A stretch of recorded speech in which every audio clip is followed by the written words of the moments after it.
car door is not a proper police tactic. It's a disgraceful, dehumanizing, and violent act. I don't understand how someone dies during a wellness check. Tonight, candid moments from the Indigenous Services Minister. We are here in solidarity with our Black community. Rallies in cities large and small in support of Black Lives Matter. David was an absolutely dynamic, charismatic leader. And honoring a warrior lost. Good evening and welcome to APTN National News. I'm Daryl Stranger. Wolastoqey and Iqaluit community members are coming together in ceremony after the fatal police shooting of Chantel Moore. The 26-year-old mother from Iqaluit First Nation in British Columbia was shot and killed by police yesterday in Edmundston, New Brunswick. A sacred fire is burning at Madawaska First Nation. The Wolastoqey community is next to Edmundston, where early Thursday morning, police received a call to check on Chantel Moore. Police report Moore confronted the officer with a knife. Nora Moore, Chantel's aunt, does not believe that's what happened. She was small in stature, like she was very slim, and we don't believe that she would do something like that.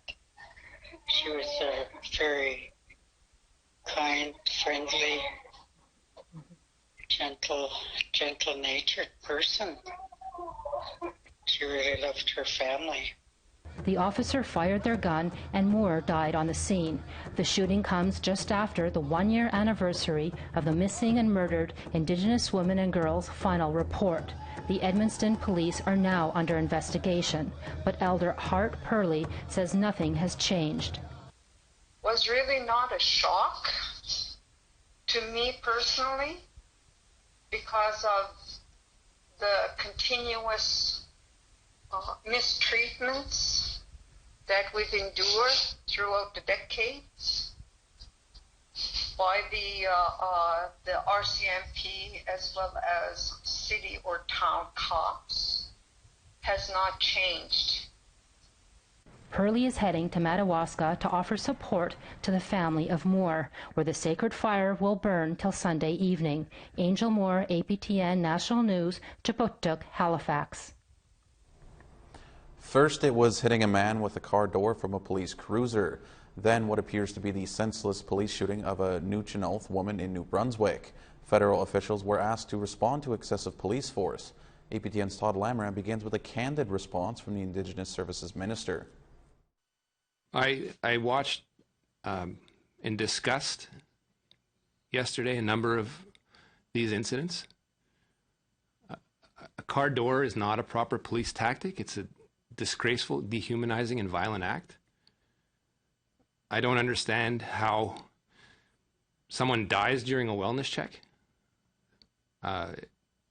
When I first saw the report, I thought it was some morbid joke. And you look at it and you say, yes, there'll be an independent investigation, but frankly, along with many Canadians, Indigenous peoples living in Canada, politicians, I'm pissed, I'm outraged. There needs to be a full accounting of what has gone on. This is a pattern that keeps repeating itself. National Chief Perry Bellegarde says the death of Chantel Moore is unacceptable and doesn't want it to be in vain. That nothing happens from it, but it's hard, when you see another First Nations person is dead because of excessive use of force. And so, again, it's totally unacceptable, and we've got to fix it. Prime Minister Trudeau was asked specifically how to fix it. He said he's bringing the issue to the cabinet table. I will also be talking with the Commissioner of the RCMP. I will remind people, however, that the federal government does have authority over the RCMP, but we need to work with provinces and indeed municipalities to cover all police forces and justice systems across this country. Minister Miller says he and other departments will make their disappointment known to non-RCMP police forces, ones that are provincially controlled. But it doesn't prevent us from stating our views privately and publicly, and ensuring that the communities and the feedback that they're providing to us as to the real and present fear with respect to people that are expected to serve them in their communities. Bellegarde wants recommendations from numerous reports on justice and Indigenous people to be implemented. Police officers having body cams, everything from more training, how to deal with mental health crises. And maybe instead of when there's a mental wellness check, maybe instead of a police force being asked to go in, that there's a whole new unit established. Bellegarde says he spoke to RCMP Commissioner Brenda Lucky, and she told him an independent investigation will look into Moore's death. Ta Lamaran, APTN National News, Ottawa. A Black Lives Matter protest in Iqaluit, Nunavut brought out the largest protest crowd from the Nunavut capital in recent memory. And while Black Lives Matter was the subject, the violent arrest of an Inuk man made by Nunavut RCMP in nearby Iqaluit was on everyone's mind. Our Kent Driscoll was there. Black Lives Matter! No protest! No peace! No justice! Hundreds of Iqaluit filled the Four Corners intersection today in support of Black Nunavummiut and Black Lives Matter.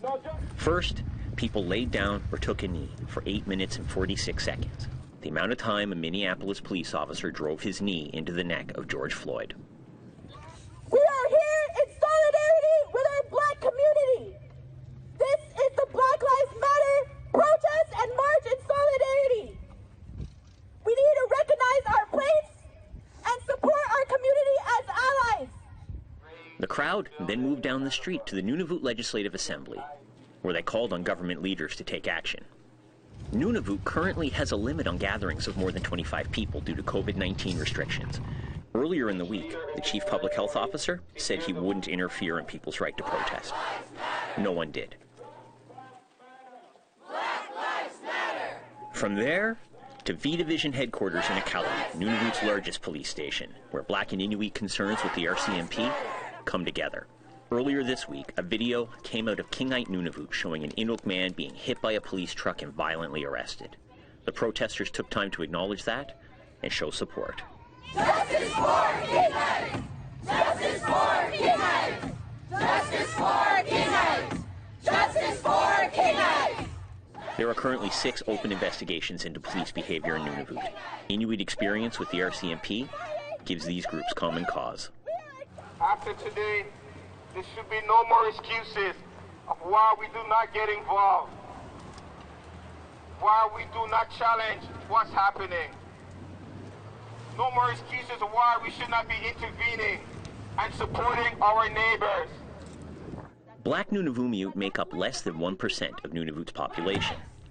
Inuit make up just under 85% of the population.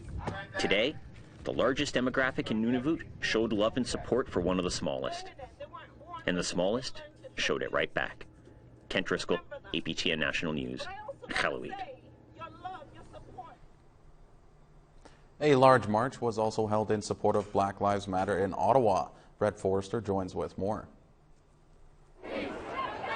Hundreds of people stand shoulder to shoulder here outside the U.S. Embassy in the nation's capital, chanting Black Lives Matter.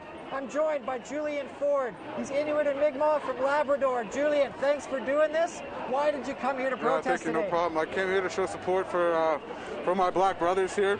Because, as Indigenous people and as a minority, we need to stand together no matter if we're First Nations, Inuit, Black, Asian, whatever. As minorities, we need to come together when we are oppressed.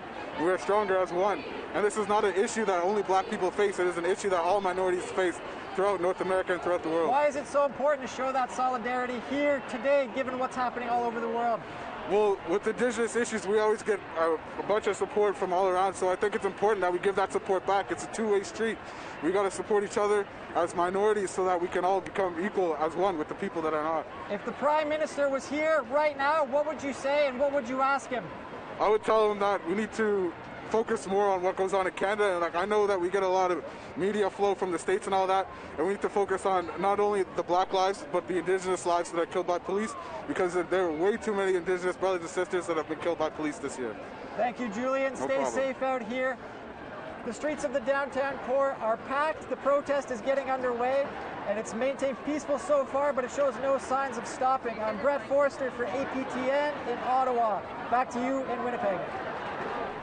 Thanks for that, Brett. We want to hear what you think about the ongoing rallies and protests. Here's how to continue the conversation. Send your emails to news@aptn.ca. Find us online at aptnnews.ca and on youtube.com/aptn news. Also, you can follow APTN News on Facebook, Twitter, and Instagram for more Indigenous news. And in other news, most provinces are in Phase 2 of their reopening plans, with plans for Phase 3 in the near future. Some Indigenous communities have reported new cases this week, one of those being the Kanawake Mohawk Territory, and they have added 3 more cases to bring their total to 21. Nationally, Quebec has more than half of Canada's COVID-19 cases, with 52,398 cases. Ontario is the only other province above 10,000 with 29,747 cases. In Canada, there are 94,328 cases of COVID-19. There have been 7,702 deaths and 52,545 recoveries.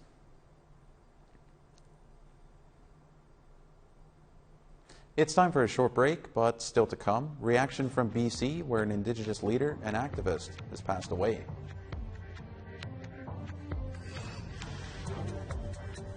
Starting on the East Coast now, 17 and cloud in St. John's and 19 in Charlottetown. Plus 9 in Cartwright and 10 degrees in Sun and Cloud and Happy Valley Goose Bay. 15 in Val-d'Or and 20 in Montreal. 23 in sun in Sarnia and 29 in clouds in London. 14 in cloud in Timmins and 18 in sun in Thunder Bay. 16 in a mix of sun and cloud in Thompson and 16 in a mix of sun and cloud in Norway House. 23 in clouds in Winnipeg and 19 in Gimli. 21 in cloudy in Yorkton and 25 in clouds in Regina. 15 in a mix of sun and cloud in Stony Rapids, and 15 in a mix of sun and clouds in Buffalo Narrows.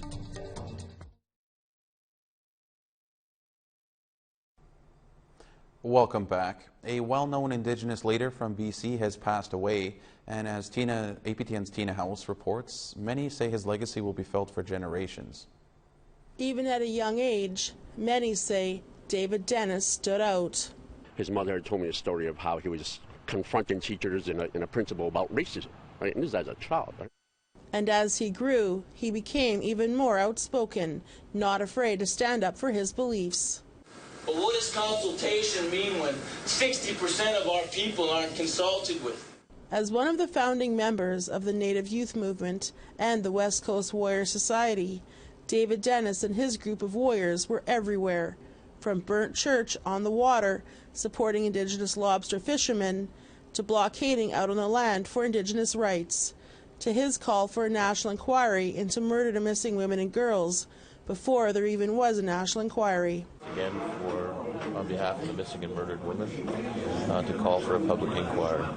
Sadly, he passed away from health complications on May the 29th, 2020, after battling liver disease. He was just 45 years old.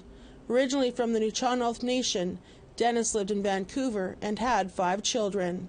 His youngest is 7-year-old Izzy, and when asked about who her father was, she had this to say. He used to be in a fight with he used to be a leader. Longtime friend Sagaj Ward says David was many things to many people. Dave was a warrior. We know Dave as a leader, like a political leader and a social leader. Dave was obviously a great father. He was a great friend to so many people. And Dave also was this kind of person that connects with people and helps uplift them, gives them inspiration. His last fight took place last year with his own life. He was diagnosed with fatal liver disease, and he wasn't eligible to be put on a donor list because of the abstinence rule that you must be sober for 6 months. So he fought the medical system to change what he called systemic racism. That rule was removed, but he still couldn't get on the list. There's a lot of discrimination in the healthcare system, and we're just so upset that the care that Dave needed didn't come soon enough. Grand Chief Stuart Phillips says David became like a son to him, and he admired his leadership. David was an absolutely dynamic, charismatic leader who, for the very first time, gave the young people a voice. When I see Indigenous activism today, you know, I see Dave in every single person that steps forward. And he created space for all of us to have that warrior spirit. His longtime friend, Chrissy Ullman, wrote this tribute for him. The Star Nations wept for joy to gain one of their own back. The Thunder Beings sang journey songs for you, lighting the way with their spears. Those of us left behind have gained another powerful ancestor. Your warrior spirit lives on, and your words will ripple and wave through generations. Keep stride in your canoe, brother.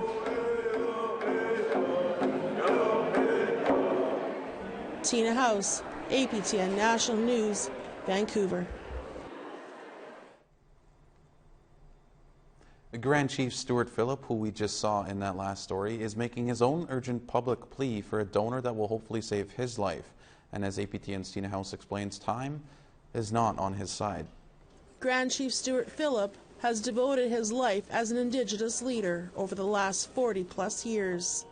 He's been front and center at nearly every demonstration, rally, court case, and press conference on a wide range of issues. And in this Georgia Straight newspaper article, he's referred to as the People's Chief of BC. Much like his friend, the late David Dennis, Grand Chief Phillip has fought many battles over the years. But today, he's mounting a very personal campaign, one that will hopefully save his own life. And it was during a conversation with one of his nurses that he came up with an idea. And I looked at her and I said, "Did you ever see the movie Shrek?"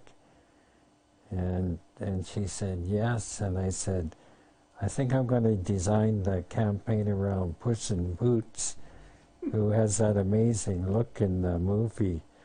Every time he's trying to get something, he develops his look."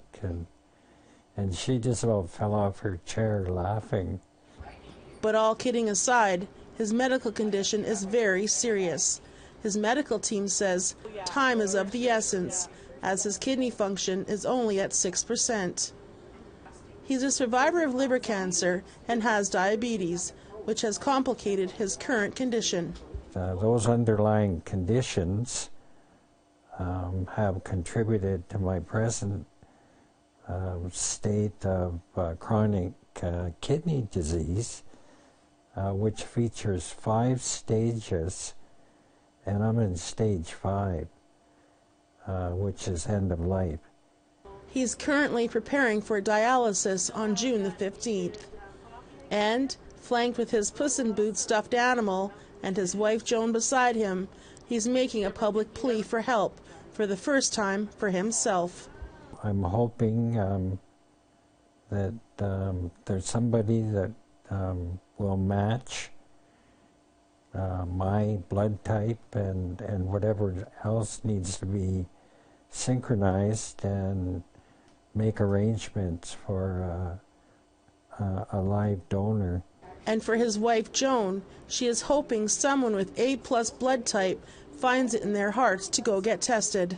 I just pray that we find a match, and new parts. He'll be good for another 30 years.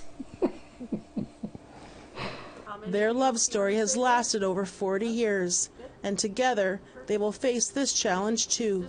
There's a tremendous amount of concern within my medical team about my deteriorating condition.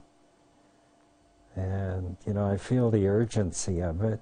A website has been set up to help find a donor at www.kidneygcsp.ca. Tina House, APTN National News, Vancouver. It's time for one more break, but coming up, a group of carvers in northwest British Columbia are working together to complete a totem pole through the COVID-19 pandemic. Over on the west coast now, 16 in clouds in Fort Chipewyan and 17 in cloud and high level. 27 in Medicine Hat and 21 in a mix of sun and cloud in Calgary. 16 and rain in Vancouver and 15 and rain in Quesnel. 16 and rain in Fort Nelson and 12 in Smithers. 20 degrees in a mix of sun and cloud in Dawson and 16 in Whitehorse. 19 in sun and cloud in Yellowknife and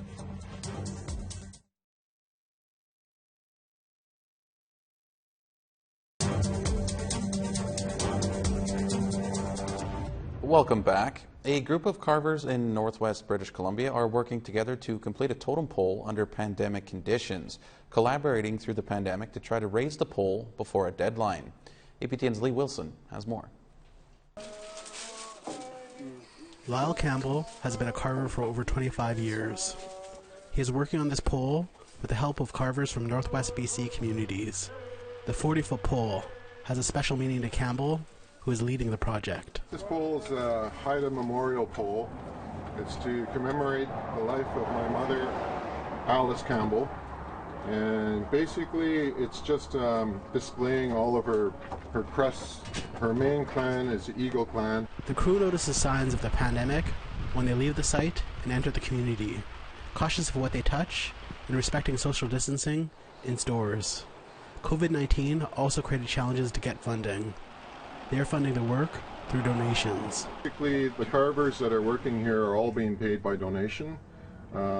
Because of the coronavirus, we weren't really able to secure a big budget from First Nation funding source. We kind of started on faith that the money would show up, and it has so far. Eric Gray is a Tsimshian carver who learned in the 1970s under renowned Haida carver and artist Frida Deasing. He feels the way carvers have to stay on their own is a benefit through COVID-19. For most carvers, we mostly stay in isolation. There's usually just a group of us or by ourselves, and we just work together. Gray shared how populations of the Haida and Tsimshian dropped in past pandemics, but the people, the art, and culture are still here. You know, we've survived all this kind of bio-warfare, and the beauty of our wood and our culture and the tradition is still living on, and we're still living on, and it's a great honor to be with these carving brothers. I can't express how grateful I am to them for doing this with me and helping me in this way. Campbell is grateful for the help he received, especially from his wife and family for making sacrifices for him to complete the memorial pole, taking care of the kids at home, and contributing funds to keep the project going. His niece, Brittany Campbell, is taking part providing a connection to the younger generation. The totem pole will be raised in a ceremony on August 11th in Prince Rupert, the 6th anniversary of Campbell's mother's passing. This pole is kind of like, it's a way of healing for the family. It's a letting go and it's a healing. And it's kind of bringing us all together again, which my mom did when she was alive. She was kind of the center of the family, so she brought us all together. And the pole's doing the same thing. In effect, it's bringing us closer together to work together. Lee Wilson, APTN National News, Prince Rupert. That's been your look at APTN National News for this Friday. Be sure to check out our website at aptn.ca for more Indigenous news, including COVID-19. I'm Daryl Stranger. Thank you for joining us, and have a great night and weekend.